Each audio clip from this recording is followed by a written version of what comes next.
Hello दोस्तों, नमस्कार। मेरा नाम अनूप मिश्रा है। मैं आप सभी के सामने एनसीईआरटी क्लास 9 ज्योग्राफी का चौथा चैप्टर जलवायु है। इसका आज मैं तीसरा पार्ट आप लोगों के सामने उपस्थित हूँ। ठीक है, ये तीसरा पार्ट है। ठीक है दोस्तों, इसके पिछले वाले में हमने पढ़ा था जलवायु को प्रभावित करने वाले कारक। कारक को हमने लैंड फॉर्म्स के रूप में बताया था 9 कारक है जिनसे जलवायु प्रभावित होती है।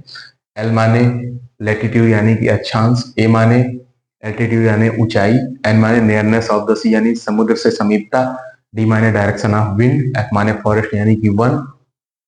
ये हमने 5 बता दिए थे। आज ये जो ओ से लेकर R, O R M S ये बचा है, ये आज हम बताएंगे। इसके बाद हम वर्षा के बारे में पढ़ेंगे, ऋतुओं के बारे में पढ़ेंगे, और उसके बाद ये चैप्टर आपका खत्म हो जाएगा। इसके बाद हम आपका 5वां चैप्टर पढ़ाना शुरू करेंगे। तो आइए हम लोग देर न करते हुए अपनी चीजों को शुरू करते हैं। और एक चीज और दोस्तों, मैं तो मेहनत से पढ़ा रहा हूँ, कुछ आज 2-3 मिनट ऐसे बात कर लेते हैं, तब तक बोर्ड की सफाई भी हो जाएगी और आप लोग पढ़ भी रहे हैं। लेकिन मैं एक चीज नोटिस कर रहा हूँ, मेरे सब्सक्राइबर नहीं बढ़ रहे हैं। आप लोग मेहनत नहीं कर रहे हैं। आपके संपर्क में जो भी हो उनसे कहिए और उनको रिकमेंड कीजिए कि हमारा चैनल देखें। अगर उनको समझ में आता है तो सब्सक्राइब भी करें, लाइक भी करें और लोगों को शेयर भी करें और सब्सक्राइबर भी बढ़ाएं। हाँ, अगर आपको लगता है थोड़ा बहुत सही पढ़ा रहे हैं, तो अगर आपको संतुष्ट नहीं है क्लास 9 की एनसीईआरटी पढ़ के, तो आप जा सकते हैं। ठीक है दोस्तों, तो मेरा यही कहना है आपसे। हम मेहनत कर रहे हैं, आप भी मेहनत कर रहे हैं, तो थोड़ा सा मेहनत आप लोग मेरे लिए और कीजिए। लोगों को बताइए इसके बारे में, लोगों को इस परिवार से जोड़िए। ये मेरा ही नहीं, ये आप लोगों का भी काम है। ठीक है, आइए चलते हैं। हमने 1, 2, 3, 4 और 5 पढ़ लिया था। छठवां है ओ। ओ मतलब OCEAN, ओशियन, CU करंट यानी कि जलधारा। क्या है? समुद्री जलधारा। क्या है? समुद्री जलधारा। समुद्री जलधारा ये जलवायु को कैसे प्रभावित करती है, आइए देखते हैं दोस्तों। समुद्री जलधारा जो है 2 तरीके से होती है। एक को हम बोलते हैं गर्म जल धारा, दूसरी को हम बोलते हैं ठंडी जल धारा। ठीक है दोस्तों, एक को हम गर्म जल धारा बोलते हैं और एक को हम ठंडी जल धारा बोलते हैं। आइए थोड़ा सा इसके बारे में देख लेते हैं।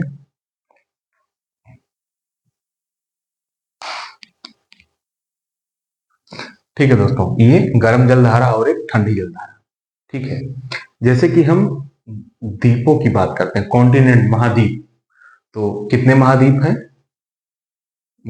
1, 2, 3, 4, 5, 7 महाद्वीप हैं। 7 महाद्वीप में एक महाद्वीप है अमेरिका महाद्वीप। उसके 2 भाग हैं, एक उत्तरी अमेरिका महाद्वीप है और एक दक्षिणी अमेरिका महाद्वीप है। तो दक्षिणी अमेरिका महाद्वीप में 2 देश हैं, एक इक्वाडोर है और एक पेरू है। पेरू पे 2 चीजें आती हैं, उनमें से एक का नाम है एल नीनो, दूसरे का नाम है ला नीना।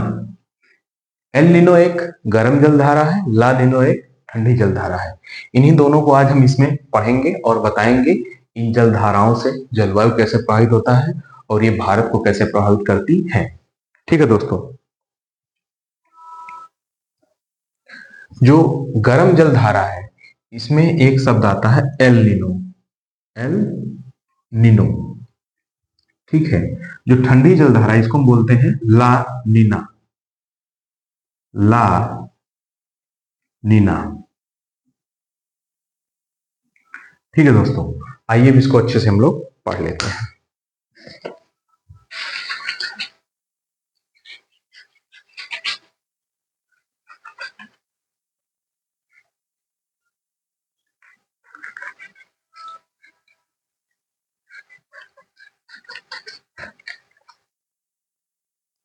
ठीक है, तो हम लोग एल नीनो के बारे में पढ़ते हैं, यानी कि गर्म जल धारा। ओशियन करंट यानी समुद्री जलधारा। समुद्री जलधारा कितने तरह की दोस्तों? दो तरह की। एक हो गई गर्म जलधारा, एक ठंडी जलधारा। गर्म जलधारा में एल नीनो। तो एल नीनो क्या है, इसके बारे में पढ़ते हैं। तो इसी साथ गर्म जलधारा मतलब ये होती है जो धारा आ रही है वो गर्म है, ठंडी जलधारा मतलब ऐसी धारा जो आ रही है ठंडी है। तो लेकिन एल नीनो एक प्रभाव है जो जलवायु को प्रभावित करता है। तो हम एल नीनो के बारे में पढ़ेंगे। एल नीनो यह एक स्पेनिश शब्द है दोस्तों। क्या है? यह एक स्पेनिश शब्द है। यह एक स्पेनिश शब्द है, ठीक है, जिसका अर्थ है शिशु या बच्चा। जिसका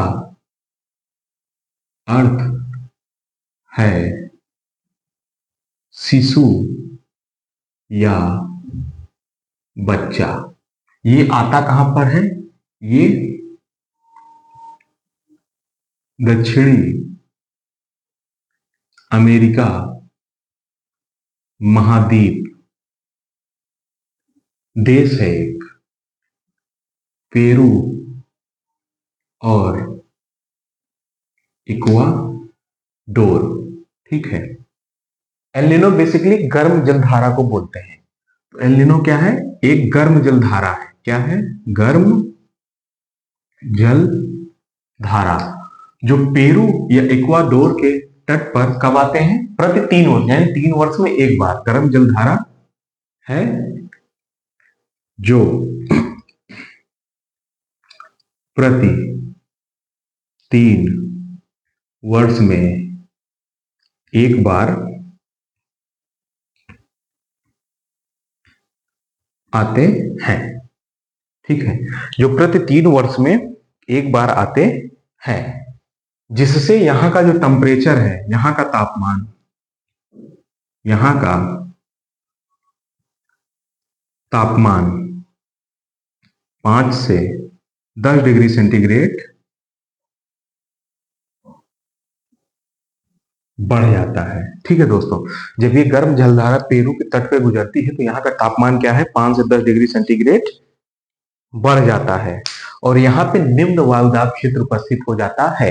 तो जब यहाँ पे निम्न वायुदाब क्षेत्र उपस्थित हो जाएगा तो हमने आपसे बताया जो ठंडी जलधारा है, ठंडी हवाएं होंगी, इनको घेरने के लिए आगे बढ़ेंगी। जब इनको घेरने के लिए आगे बढ़ेंगी तो उनमें नमी की मात्रा होगी, तो अपना जल रास्ते में ही गिरा देंगी। जब अपना जल रास्ते में ही गिरा देंगी तो भारत पहुंचते पहुंचते उस वायु में, वो वायु 2 भागों में कटती है। एक दक्षिण पश्चिम मानसून बनता है और दक्षिण पश्चिम मानसून की 2 शाखा, एक बंगाल की खाड़ी की शाखा है, एक अरब सागर की शाखा है। तो दोनों के माध्यम से जो वर्षा होनी है, वर्षा की मात्रा में क्या हो जाएगी? कमी, और जिससे उस वर्ष वर्षा कम होगी और सूखा पड़ जाएगा। तो जिस वर्ष एल नीनो आता है उस वर्ष भारत में कम वर्षा या सूखा होता है। क्यों होता है उसको हमने एक बार बता दिया। कैसे? यानी कि एक वर्ल्ड मैप हम छोटा सा बना रहे हैं। ये दक्षिणी अमेरिका हो गया, ये आपका उत्तर अमेरिका हो गया, ये आपका क्या हो गया? ये नॉर्थ अमेरिका, ये साउथ अमेरिका, ये आपका अफ्रीका हो गया, ये आपका रसिया हो गया, ये आपका इंडिया हो गया, ठीक है। दक्षिण अमेरिका में पेरू है। क्या है दोस्तों? पेरू एक देश, बगल में यहीं पे इक्वाडोर है, ठीक है। यहाँ पे ला नीना आया, ला नीना यहाँ पे, सॉरी एल नीनो आया। जहां पे एल नीनो आया तो इसकी गर्म धारा, इसकी जलधारा, ये गर्म जलधारा है। कैसी है दोस्तों? गर्म जलधारा है। जब पेरू के तट पे आई तो यहाँ पे प्रशांत महासागर है, तो प्रशांत महासागर से जो ठंडी हवाएं हैं या ठंडी जलधारा है या जो, तो यहाँ पे क्या हो गया? यहाँ पे निम्न वायुदाब क्षेत्र हो गया और यहाँ पे उच्च वायुदाब क्षेत्र। तो निम्न वायुदाब क्षेत्र से हवा जब उच्च वायुदाब क्षेत्र की ओर बढ़ी तो यहां से इसमें नमी थी। क्या थी दोस्तों? नमी थी।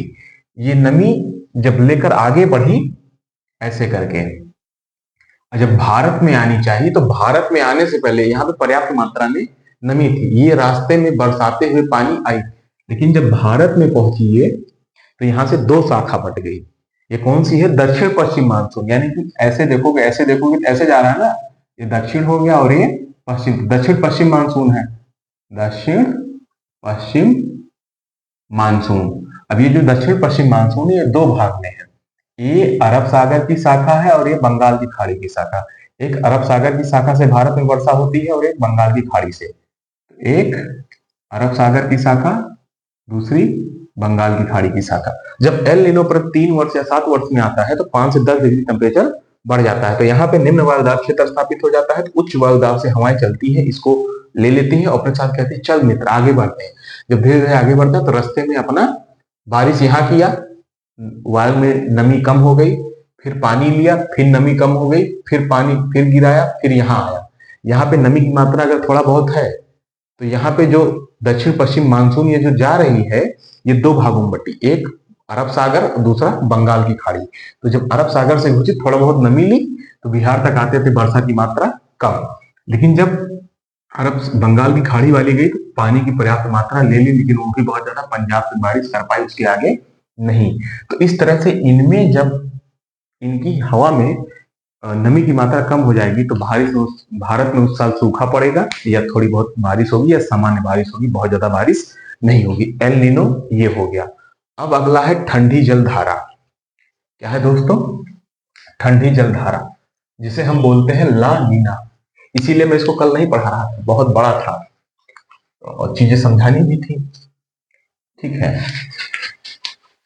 आइए इसको मिटाते हैं, फिर हम लोग आगे बढ़ते हैं। लानीना। ठीक है दोस्तों, आइए हम लोग लानीना लानीना। दूसरा क्या है? लानीना। ये भी ये ठंडी जलधारा है। कैसी? ठंडी जलधारा है। जब यह पेरू के तट पे पहुंचती है, जब यह पेरू के तट पर पहुंचती है तो वहां पर उच्च वायुदाब स्थापित करती है। तो वहां पर उच्च वायु दाब स्थापित करती है। जब ये जलधारा पेरू के तट पे पहुंचेगी तो वहां पे उच्च वायुदाब स्थापित करेगी। ठीक है, और उस समय जो सर्द हवाएं चलेंगी या भारत में निम्न वायुदाब होगा तो ये हवाएं यहां से कहां मूव करेंगी? भारत की तरफ, और इनमें नमी की मात्रा अधिकता है। जब ला नीना आएगा तो भारत में बहुत ज्यादा वर्षा होगी दक्षिण पश्चिम मानसून से। दक्षिण पश्चिम मानसून आपको बताया था 2 भागों में, एक अरब सागर की शाखा और बंगाल की खाड़ी की शाखा। इससे भारत में यह प्रभाव पड़ता है कि भारत में बाढ़ आ जाती है, इतनी बारिश होती है, सामान्य से अधिक बारिश या बाढ़ या भूस्खलन जैसी स्थिति आ जाती है। तो एल नीनो जब आता है तो उससे भारत में सामान्य से कम बारिश या सामान्य बारिश या सूखा। जब ला नीना आता है तो भारत में क्या? सामान्य से अधिक बारिश, भूस्खलन, बाढ़ जैसी समस्याएं पैदा करती है। तो ये चीजें समझ में आ गई। ओशियन करंट या समुद्री जलधारा का जलवायु पर क्या प्रभाव पड़ता है। देखिए दोस्तों, हमारे यहाँ की जलवायु को कैसे प्रभावित कर दिया। जलवायु, आइए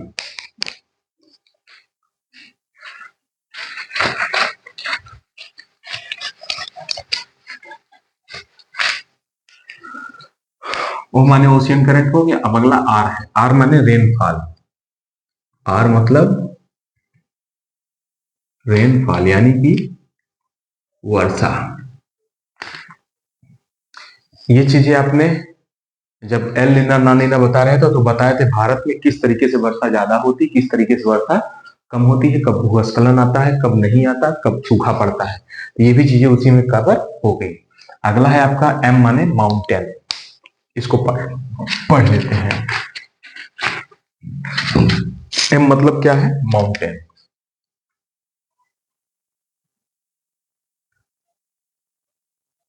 माउंटेन माने पर्वत। पर्वत कैसे जलवायु को प्रभावित करता है, ये आपका 8वां टॉपिक है। ठीक है, जलवायु को प्रभावित करने वाले कारकों में। देखिए दोस्तों, सबको पता है कि जब भारत का मैप ऐसे बनता है तो उत्तर में हिमालय है। क्या है? उत्तर में हिमालय है।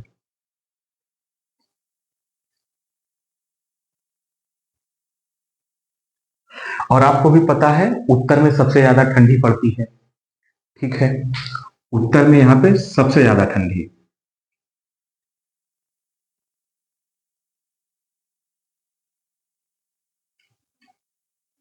लेकिन उत्तर भारत से जैसे जैसे आप दक्षिण की तरफ बढ़ेंगे या उत्तर के मैदानों में या दक्षिण भारत में ठंडी कम पड़ती है। क्यों? क्योंकि प्रहरी की तरह सीना ताने हिमालय उत्तर में खड़ा रहता है। रूस, कहां से दोस्तों? रूस एक जगह है, ट्रांस साइबेरिया, जहां से साइबेरियन पक्षी प्रवास के लिए भारत में आते हैं। ट्रांस साइबेरिया से चलने वाली बर्फीली हवाओं को अपने उत्तर में ही रोक देता है। यानी कि हिमालय ऐसे खड़ा हो गया, रसिया से आने वाली बर्फीली और ठंडी हवाओं को उधर से, यानी ये दक्षिण का हिस्सा हो गया, हिमालय के उत्तर का हिस्सा, तो उत्तर की तरफ ही रोक दिया। सारी बर्फीली हवाएं टकराई, टकराने के बाद वापस लौट गई। भारत में बर्फीली हवाएं नहीं गिर पाई, लेकिन उसका प्रभाव हिमालय क्षेत्र में देखने को मिलता है। इस तरीके से भारत में पर्वत की वजह से जलवायु प्रभावित होती है। अभी ही मान लीजिए उत्तर में हिमालय ना हो, उत्तर में हिमालय ना हो, हमने हिमालय को गायब कर दिया कुछ समय के लिए, अभी हुआ नहीं है। अब ट्रांस साइबेरिया यानी रूस से बर्फीली हवाएं आई, भारत में प्रवेश की, यानी कि पूरा दक्षिण भारत का काफी हिस्सा, जैसे ट्रांस साइबेरिया रूस में पूरा बर्फ जमा होता है 6-6 महीना तक, ऐसे वैसे ये पूरा भारत क्या हो जाएगा? बर्फ से ढक जाएगा, बर्फीला। यहाँ पे 0 डिग्री सेल्सियस से नीचे टेम्परेचर चला जाएगा, जो कि हमारे यहाँ अमूमन जाता नहीं है। और पूरा बर्फ की चादर बिछ जाएगी, 6 महीने तक कोई फसल, पेड़ पौधा, पशु पक्षी सब नदारद। तो जलवायु प्रभावित हुआ। हाँ, हिमालय है तो क्या है, हिमालय ना होता तो क्या होता, यानी कि माउंटेन का भी प्रभाव पड़ता है।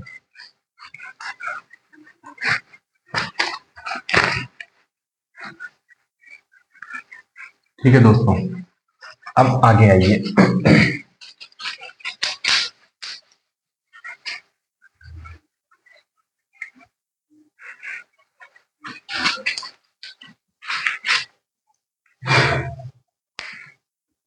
अब आपका अगला है एस माने सॉइल। सॉइल माने मिट्टी। मिट्टी में कई प्रकार की मिट्टी है, जैसे पर्वतीय मिट्टी हो गई, सादी मिट्टी हो गई। तो जो पत्थर है वो जल्दी गर्म होता है और जल्दी ठंडा होता है। जो मिट्टी है वो पर्वत की अपेक्षा यानी पत्थर की अपेक्षा थोड़ा देर से गर्म होती है, थोड़ा देर से ठंडी होती है। तो इससे भी जलवायु पर थोड़ा सा प्रभाव पड़ता है। बेसिकली यही था। तो मुझे जहां तक समझ में आ रहा है आप लोगों को चीजें अच्छे से समझ में आई होंगी दोस्तों, और आप लोग अच्छे से पढ़ भी रहे होंगे। चैनल को लाइक करिए, शेयर करिए, सब्सक्राइब करिए, इसको आगे बढ़ाइए। ये मेरे साथ साथ आपकी भी जिम्मेदारी है। ठीक है, हम चलते हैं, तब तक के लिए नमस्कार, जय हिंद, जय भारत।